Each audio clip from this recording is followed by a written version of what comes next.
Has your PTO decided that you finally want to get on social media and maybe start your very own Facebook page, but you're not quite sure where to get started? I'm Christina Heideck, and a PTO and family engagement expert, and I am here to talk to you all about that today.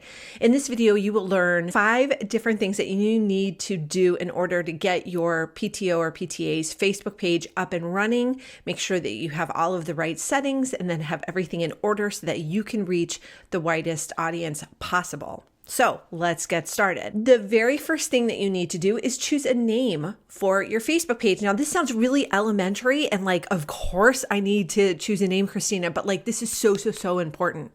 You want it to be able to be found by people. I would definitely recommend using your full PTO name and maybe working in the school name in somehow if it's not already in your PTO's name so that people can find you, so that parents and community members can find you that want to be following your page and stay in the loop about what your organization is doing. Before you make a final decision, I want you to go ahead and do a quick search on Facebook to see what else pops up. Are there things that are very similar that might be confusing for people and they might not understand which one is your PTO and which one is another? For example, I've made up a fake PTO that I use a lot of times in describing different PTOs.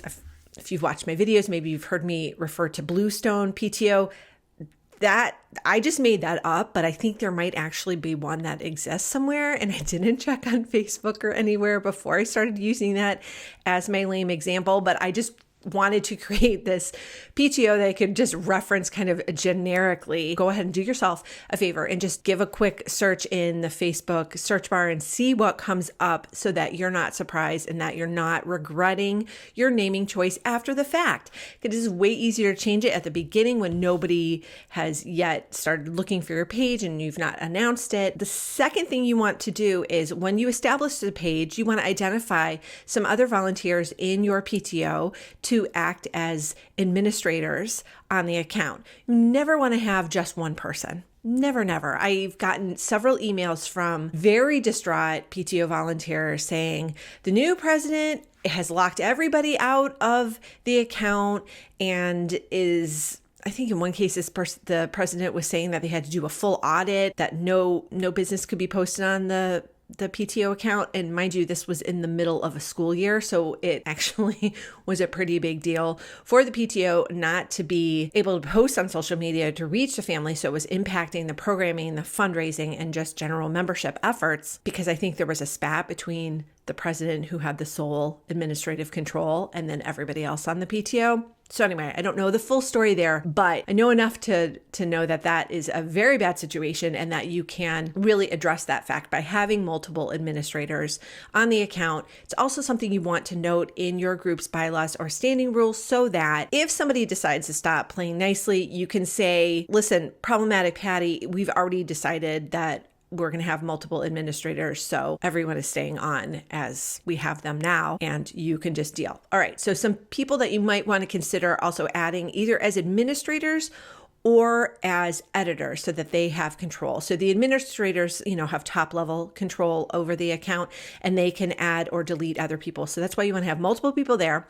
Also, there was another group that I was involved with where the sole administrator passed away before passing along the login information or adding anybody else into the group. So that group is functionally dead or essentially dead because nothing can be done. It's not like outside people had access to the now deceased administrator's computer or login information. So yeah, you're going to be so totally out of luck if something as tragic like that happens. All right, so some other people that you should consider. Definitely the president, perhaps a secretary so that they can be posting information about upcoming meetings or posting meeting minutes once they are ready for public consumption. The fundraising chair, the family events chair. And so when you broaden who has account access, you're going to be enabling more people to post, which means that it doesn't fall all on one person. So the other person, I guess, would be a communications chair.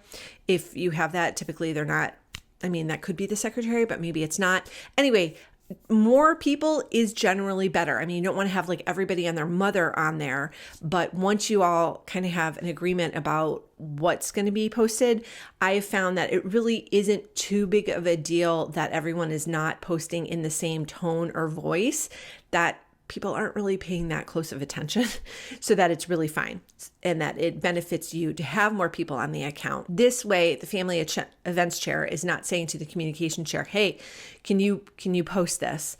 And they can just go on and update it or tweak things. And it just, like I said, makes it much easier. All right, the third thing you want to get in line, and this is before you create the post, I would get kind of most of the stuff kind of all sorted out. So I would decide on what you're going to have for your image for your group. I would put up your own PTO's logo and not the school logo. That will be very confusing for people if they see the school logo and you on the PTO's Facebook page. Your reasoning, or part of your reasoning, I hope, for establishing your PTO Facebook page is to kind of create a separate identity from the school. Because although you're affiliated with the school and your existence depends on the existence of the school, because the PTO would not exist but for the school, that doesn't mean you are the school.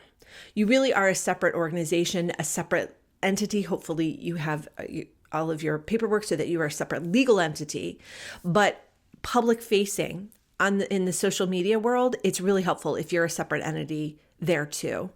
It will be less confusing and it will be easier for you to distinguish between the two groups or the two organizations, really, so that you have more control over your image, your voice, your content. Okay, so I want you to choose your own PTO's logo and don't just slap up the school logo on there. Now, let's talk about what to post on Facebook. We will get into how often to post next, but I want you to be thinking of collecting all the pictures from different events, meetings. Like, it can just be someone taking a picture at the back of the room without anyone's faces showing, a meeting event. And then you can post the meeting minutes, the link to the meeting minutes in the comments, things that are going to be connecting your Facebook audience to your PTO so that they are staying in the loop. Consider introducing the leaders. And I wouldn't just do the president. I would do every single person who has either been elected or appointed in a leadership position. Go ahead and do a post about them. And maybe it's all in one group post so that you have 10 pictures of people with a short description of everybody. You can add the details in the caption so that the post isn't super, super long and it is readable by people. But I think that's a nice way to acknowledge your leaders and give them a little time in the spotlight, because we know that we work way too hard and get very little recognition for all that we do. So this is a nice way to reaffirm what they're doing, the importance of what they're doing, and give them a little love too. Okay, now how often should you be posting on your Facebook group for your PTO, or Facebook page rather? Now, here's the thing. Facebook really wants you to be paying to get your message out there. So understand that your distribution is going to be pretty low. So you're not always going to be reaching everybody who's following your page. And that's unless you pay for ad money or to promote the post. And I really don't think that's a good use of your PTO's money. You can make a post on Facebook and then share it maybe externally and point people back to there. So maybe you ask different groups to share it, or have all the officers and committee chairs say, go ahead and share this with your school network, so that you are spreading the message. But definitely, I don't think you should be spending money on ads or post promotion, because you should be spending the money on the kids or the staff or things for the school. And also, don't spend a lot of time posting, period. I think the point is to exist. If they are searching on Facebook, for them to be able to find you on social media and be able to connect with you there and know that you are there. So it's more, I think the value comes from being present. And if you are posting once a week, great. If you are posting twice a month, great. As long as it's on somewhat of a kind of a regular basis like that, I think it's fine. Daily posting, not necessary, because you're going to get lost in the flood of everything else that's going on too. So I hope this has been super helpful for you, and that you have some tips now and feel like you are ready to go ahead and create your PTO's Facebook page. And I hope that you enjoyed this video and that you will join me for the next one.